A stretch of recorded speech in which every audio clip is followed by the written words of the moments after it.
এরপরে প্রশ্ন হলো, মোজ ধোয়া পানি পান করলে নাকি হারাম হয়, আসলে হাদিসে এমন কিছু আছে কিনা?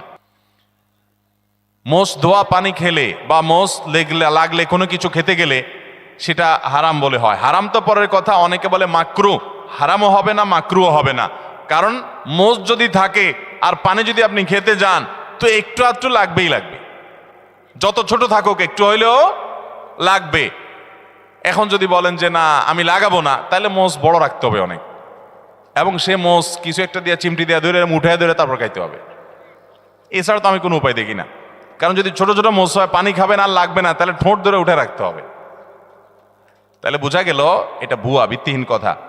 মোজ যদি লেগে যায় ইচ্ছাকৃত, তো মোজ ধোয়া পানি, মোজ ধোয়া খানা, মোজে লাগলে সেটা খাবেন না আপনি। কারণ হলো সেটা তো আর পরিষ্কার করে হওয়ার সময় জীবাণু থাকতে পারে, ধুলাবালি থাকতে পারে। ইচ্ছাকৃত এটা করেও না কেউ, কিন্তু অনিচ্ছাকৃত যেটুকু লেগে যায় এটার কারণে হারাম তো দূরের কথা, মাকরু হবে না। এটা ভিত্তিহীন কথা। কথা বুঝাতে পারছি? কোন মদ করে বলে শুনছে এই ফতোয়া যে মোজ ধোয়া পানি খাইলে গুনাহ হয়, মাকরু হয়। এই জন্য সে মদ খাওয়ার সময় তার মোজ বড় ছিল, উঠে ধরে মদ খাইতো। যে মদ খাওয়ার সময় যদি মাকরু হয়ে যায় তাহলে আল্লাহ নারাজ হয়ে যাবে, এই জন্য সে মোজ উঠায় নাকি মদ খাইতো। আল্লাহ জানে সত্য না মিথ্যা, ঘটনা শুনছি আমরা অনেক ছোটবেলা থেকে। তো যাই হোক, তো মোজ ধোয়া পানি খেলে বা কিছু খেতে গেলে মোচে লেগে গেলে আসলে কোনো গুনাহ হবে